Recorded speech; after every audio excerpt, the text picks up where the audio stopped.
Hello बच्चों, आज हम लोग पैराबोला का टेंजेंट और नॉर्मल के बारे में बात करेंगे।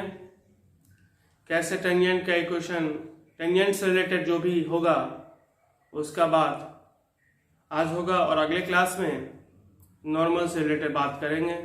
फिर उसके बाद फिर प्रॉब्लम पे चलेंगे। तो next topic is equation of tangent. Equation of tangent हम लोग y square equal to 4x parabola के लिए देखेंगे और उसी तरह सिमेट्रिकल रिजल्ट बाकी सारे पैराबोला के लिए होता है। तो एक जैसे सीख लेंगे, मतलब सारा हम लोग सीख लेंगे। तो फर्स्ट है टू द पैराबोला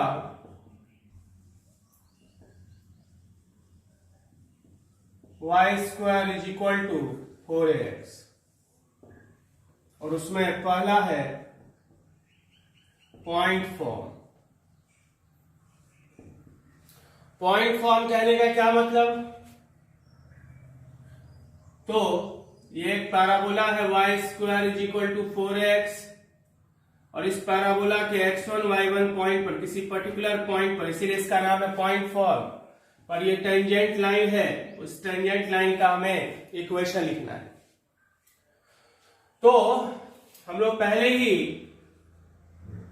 पढ़े हुए हैं सेकेंड डिग्री कर्व के x1 y1 पॉइंट पर ax square plus 2hxy plus by square plus 2gx plus 2fy plus c equal to 0 कोई सेकेंड डिग्री का कर्व है और सेकेंड डिग्री कर्व के x1 y1 पॉइंट पर टेंजेंट लाइन का अगर हमें इक्वेशन लिखना है तो उसके लिए क्या करते हैं हम लोग? x स्क्वायर को रिप्लेस करते हैं x1 से, y स्क्वायर को रिप्लेस करते हैं y1 से, x को रिप्लेस करते हैं x प्लस x1/2 से, y को रिप्लेस करते हैं y प्लस y1/2 से, xy को रिप्लेस करते हैं xy1 प्लस yx1/2 से और कांस्टेंट अनचेंज रहता है। कांस्टेंट अनचेंज रहता है।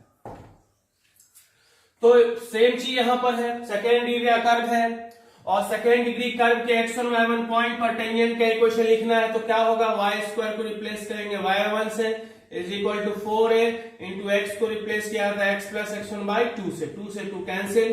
तो इक्वेशन कितना आ गया?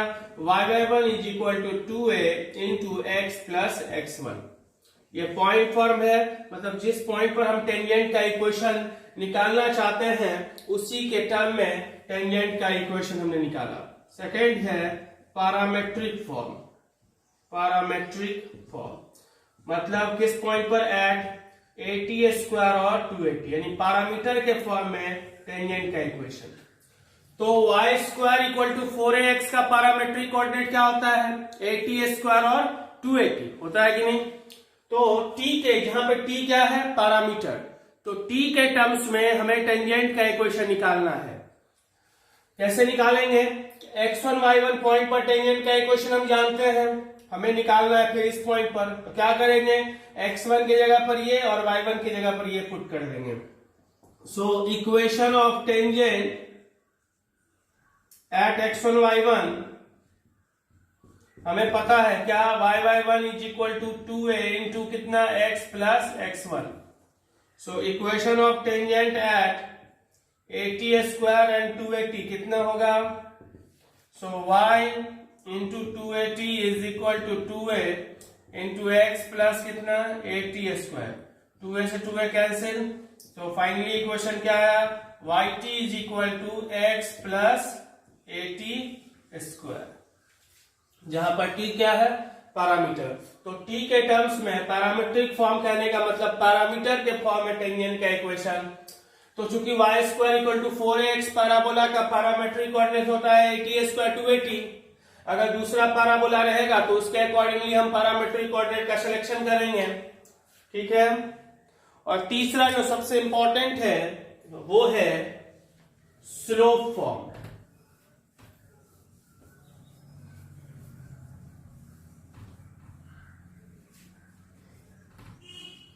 तीसरा है क्या, स्लोप फॉर्म। स्लोप फॉर्म मतलब स्लोप के टर्म्स में हमें टेंजेंट का इक्वेशन चाहिए। पॉइंट फॉर्म में पॉइंट के टर्म में हमें इक्वेशन निकाला, पैरामीट्रिक फॉर्म में हमने पैरामीट्रिक के फॉर्म में, पैरामीटर के फॉर्म में, टी के फॉर्म में हमने इक्वेशन निकाला। स्लोप फॉर्म में स्लोप के टर्म में हम इक्वेशन फाइंड करेंगे। ये एक पैराबोला है, y square is equal to कितना 4x। इस पैराबोला के x1 y1 पॉइंट पर एक टेंजेंट लाइन हमने खींचा जिसका स्लोप कितना, इक्वेशन हम जानते हैं, x1 y1 पॉइंट पर टेंजेंट लाइन का इक्वेशन हम जानते हैं। अगर इस टेंजेंट लाइन का स्लोप m हो, m स्लोप वाले टेंजेंट लाइन, इस पैराबोला पर m स्लोप वाले टेंजेंट लाइन का इक्वेशन लिखना है। मतलब उस पैराबोला पर जिस टेंजेंट लाइन का स्लोप m है, उस टेंजेंट लाइन का क्या इक्वेशन होगा। हम जानते हैं x1 y1 पॉइंट पर टेंजेंट का equation, slope of tangent at x1 y1 क्या होता है, slope of tangent at x1 y1 that is equal to, इस लाइन का स्लोप, इस लाइन का स्लोप कितना होगा 2a by y1, 2a upon कितना y1। तो x1 y1 पॉइंट पर टेंजेंट लाइन का स्लोप 2a बाय y1 है। हम ये भी कह सकते हैं कि जिस टेंजेंट लाइन का स्लोप 2a बाय y1 है, वो टेंजेंट लाइन पैराबोला को कहां पे टच कर रहा है, x1 y1 पॉइंट पर। तो इतना जब स्लोप है तो पॉइंट ऑफ कांटेक्ट इतना है। अगर m स्लोप होगा तो पॉइंट ऑफ कांटेक्ट क्या होगा, x1 जब इतना स्लोप है, इतना स्लोप वाले टेंजेंट लाइन का पॉइंट ऑफ कांटेक्ट है x1 y1, तो जब m स्लोप होगा तो कितना होगा, तो इसके लिए हम इसको m मान लेते हैं। So let 2a by y1 is equal to कितना m, और यहां से y1 बराबर कितना हो गया 2a by m, y coordinate आ चुका।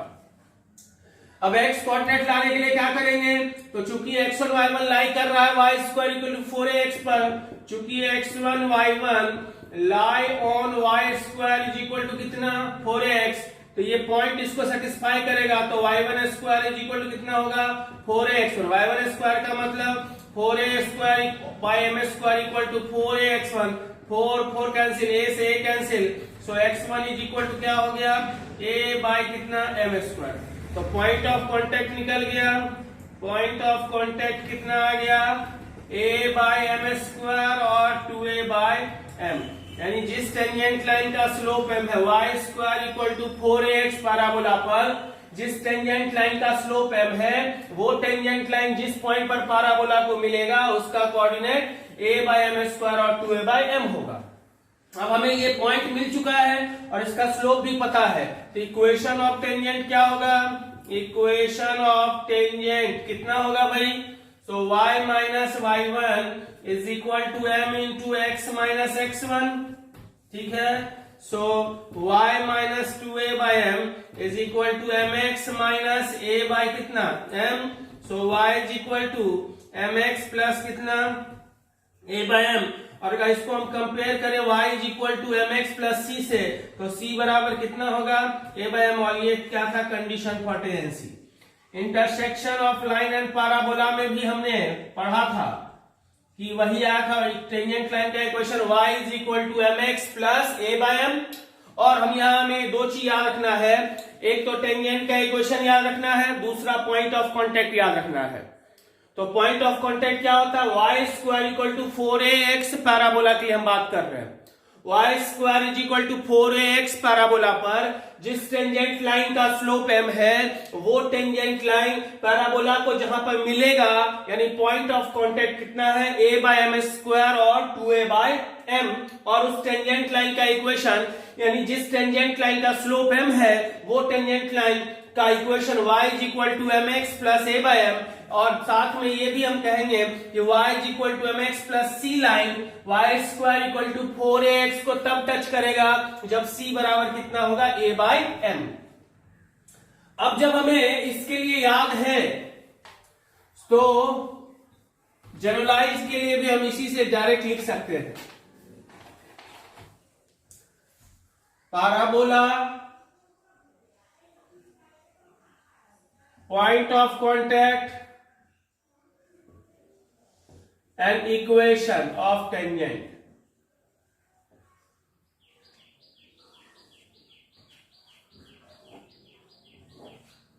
कैसे याद रखेंगे?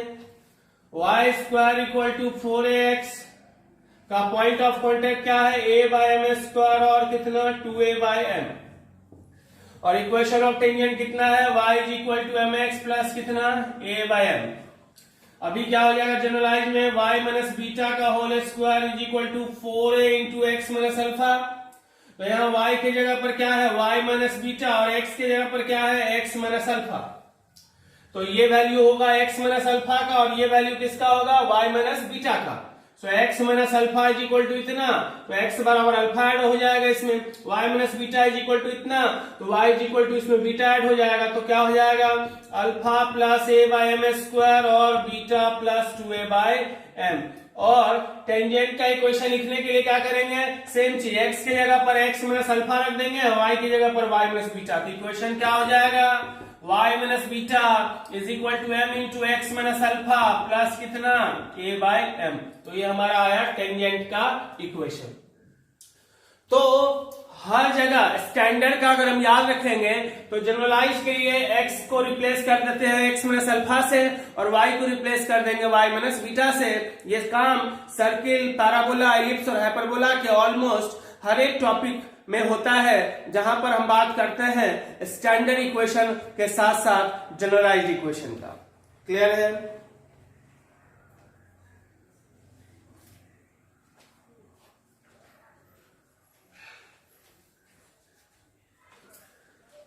अब ये हमने याद किया, एक पैराबोला की हमने देखा, इसी तरह से सारे पैराबोला का हम याद रखेंगे। क्या होता है पॉइंट ऑफ कांटेक्ट और क्या होता है condition for tangency.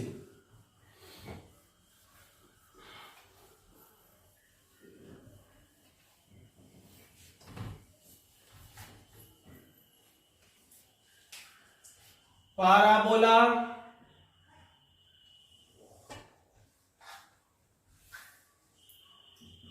Point of contact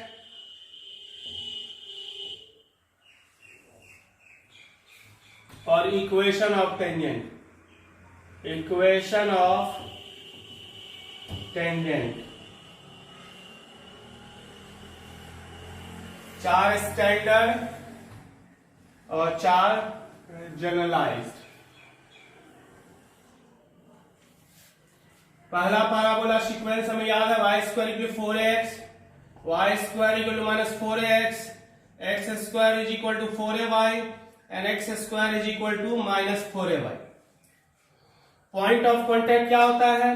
पहला का याद रखना हमें सिर्फ a बाय एम स्क्वायर और 2a बाय एम। दूसरा के लिए माइनस से सिर्फ मल्टीप्लाई है, तो माइनस से मल्टीप्लाई हो जाएगा minus a by M square and minus 2a by m. पहला से याद रखना है, दूसरे के लिए पहला में माइनस से मल्टीप्लाई कर दिए। पहला और तीसरा में क्या रिलेशन है? x के जगह पर y और y के जगह पर x है, तो क्या होगा? x के जगह पर y है और y के जगह पर x है, तो ये इंटरचेंज हो जाना चाहिए था। इंटरचेंज हो गए 2a बाय एम और a बाय एम स्क्वायर होना चाहिए था, लेकिन थोड़ा सा चेंज, इंटरचेंज तो होगा लेकिन जो डिवाइड में है वो चला जाएगा मल्टीप्लाई में। तो ये इधर आएगा, इधर आएगा, m चला जाएगा मल्टीप्लाई में, तो क्या हो जाएगा 2am और कितना am स्क्वायर, और चौथा के लिए क्या हो जाएगा 2am माइनस 2am और माइनस am स्क्वायर, क्योंकि थर्ड में माइनस से मल्टीप्लाई हो गया। इक्वेशन ऑफ टेंजेंट क्या होता है? y is equal to m, point पता है, स्लोप भी है, तो इक्वेशन लिख लेंगे पॉइंट स्लोप फॉर्म से, या फिर याद रखेंगे तो ज्यादा अच्छा है। y equal to m x plus a by m, y is equal to m x minus a by m, y is equal to m x minus a m square and y is equal to m x plus a m square. Condition for tangency c बराबर a by m, c बराबर minus a by m, c बराबर minus a m square, c बराबर m square, दोनों minus वाला बीच में। अब जब इस 4 पैराबोला के लिए याद है, फिर से पॉइंट ऑफ कांटेक्ट पहला का ये होता है, दूसरा के लिए माइनस से मल्टीप्लाई, तीसरा के लिए इंटरचेंज करेंगे लेकिन जो डिवाइड में वो मल्टीप्लाई में चला जाएगा, चौथा तीसरा में ही माइनस से मल्टीप्लाई। अब generalised equation y minus beta का whole square equal to 4a into x minus alpha, y minus beta का whole square is equal to minus 4a into x minus alpha, x minus alpha का whole square is equal to 4a into y minus beta and x minus alpha का whole square is equal to minus 4a into y minus beta. इसके लिए क्या होगा, सिर्फ coordinate में x के जगह पर अल्फा ऐड हो जाएगा, y में बीटा ऐड हो जाएगा, तो क्या हो जाएगा alpha plus a by M square and beta plus 2a by m। इसके लिए स्टैंडर्ड याद रहना चाहिए, सिर्फ alpha minus a by M square and beta minus 2a by m, alpha plus 2am and beta plus am square, alpha minus 2am and beta minus am square. अब equation इसमें क्या करेंगे, तो x की जगह पर x माइनस अल्फा, y की जगह पर y माइनस बीटा, तो क्या होगा equation y minus beta is equal to m into x minus alpha plus कितना a by m, y minus beta is equal to m into x minus alpha minus a by m, y minus beta is equal to m into x minus alpha minus am square and y minus beta is equal to m into x minus alpha plus कितना am square. इस तरह से tangent के लिए point of contact और equation of tangent हम लोग याद रख सकते हैं। सिर्फ एक याद रहेगा, y स्क्वायर के लिए 4x का a by m square 2a by m, दूसरा के लिए माइनस से मल्टीप्लाई, तीसरा के लिए इंटरचेंज, पहला और तीसरा में क्या डिफरेंस है, x के जगह पर y और y के जगह पर x है, तो इंटरचेंज करेंगे, ये यहाँ आएगा, ये इधर जाएगा, इधर आएगा, लेकिन जो डिवाइड में है वो चला जाएगा मल्टीप्लाई में, तो 2a बाय m के जगह पर 2am और am स्क्वायर, और तीसरा से चौथा कैसे लाएंगे, तो तीसरा में माइनस से मल्टीप्लाई करेंगे। वैसे जनरलाइज के लिए क्या करना था, तो x के जगह पर x माइनस अल्फा और y की जगह पर y माइनस बीटा रख देना था। क्लियर है?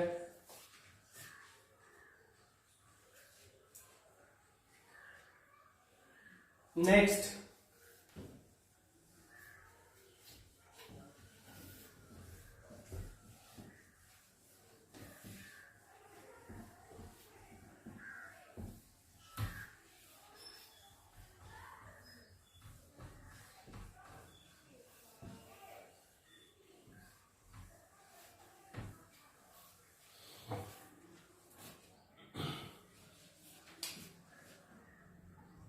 point of intersection of tangent at any 2 points on parabola।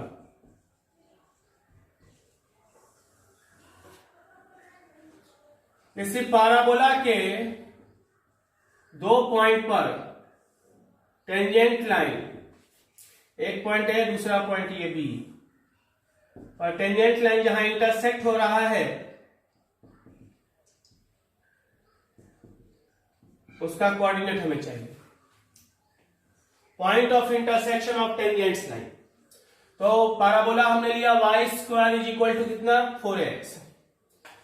इस पॉइंट के लिए चूंकि पैरामेट्रिक कोऑर्डिनेट क्या होगा 80 स्क्वायर और 280, तो इस पॉइंट का पैरामीटर हम मान लो t1 लेते हैं, तो क्या हो जाएगा a_t1 स्क्वायर और कितना 2a_t1, और इसका कोऑर्डिनेट क्या होगा a_t2 स्क्वायर एंड 2a_t2। इस पॉइंट का पैरामीटर हमने t1 लिया और इस पॉइंट का पैरामीटर हमने लिया t2। अब हम जानते हैं equation of tangent eight t point मतलब पैरामेट्रिक फॉर्म में, मतलब एट 80 स्क्वायर 280, चूंकि पैराबोला है y square equal to 4x, तो क्या होता है y प्लस tx बराबर 2a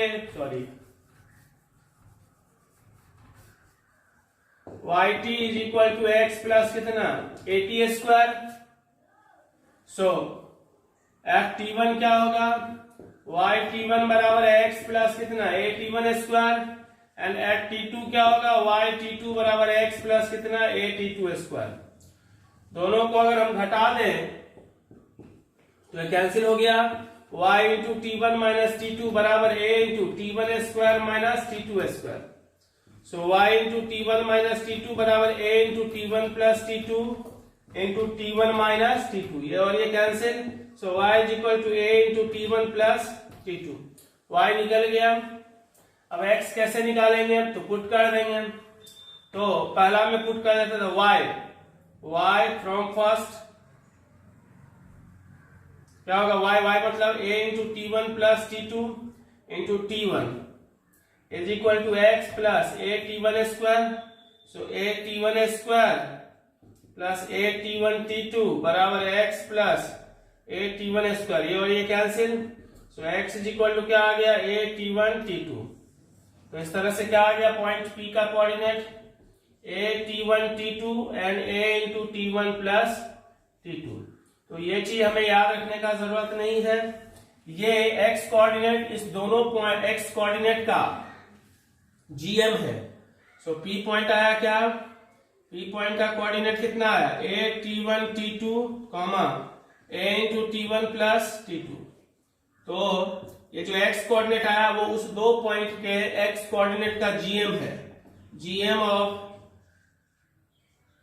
एफसीसाई, और ये दोनों पॉइंट के वाई कोऑर्डिनेट का एम है, एम ऑफ ऑर्डिनेट्स।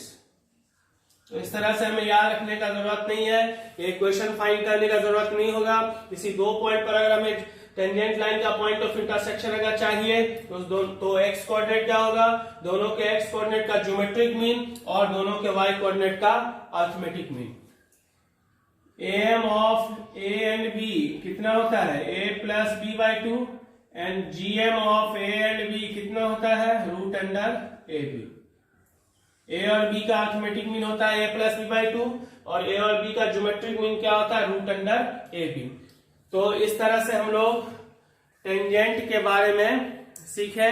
टेंजेंट का इक्वेशन कैसे लिखा जाता है, पॉइंट फॉर्म में, पैरामेट्रिक फॉर्म में और स्लोप फॉर्म में। फिर आठों पैराबोला के बारे में हम लिख सकते हैं। पॉइंट ऑफ कांटेक्ट हमें याद रखना है।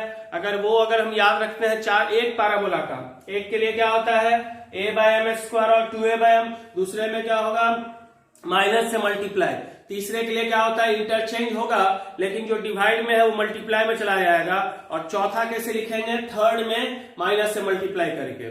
और स्टैंडर्ड से जनरलाइज लिखने के लिए करना क्या है, x के जगह पर अल्फा ऐड करना है x कोऑर्डिनेट में और y में क्या करना है बीटा ऐड करना है। क्लियर है। और इस तरह से लास्ट में किसी पैराबोला के दो पॉइंट पर टेंजेंट लाइन कहां पर इंटरसेक्ट करेगा वो पॉइंट कैसे निकालेंगे, तो उस दोनों इक्वेशन का टेंजेंट निकालने का जरूरत नहीं है। जिस तरह से हमने यहाँ किया है डायरेक्ट उस दो पॉइंट का के एक्स कोऑर्डिनेट का ज्योमेट्रिक मीन ले लेंगे तो एक्स कोऑर्डिनेट आ जाएगा और दोनों पॉइंट के वाई कोऑर्डिनेट का अरिथमेटिक मीन लेंगे तो इंटरसेक्शन पॉइंट का वाई कोऑर्डिनेट आ जाएगा। क्लियर है। अगले क्लास में हम लोग नॉर्मल के बारे में देखेंगे। धन्यवाद।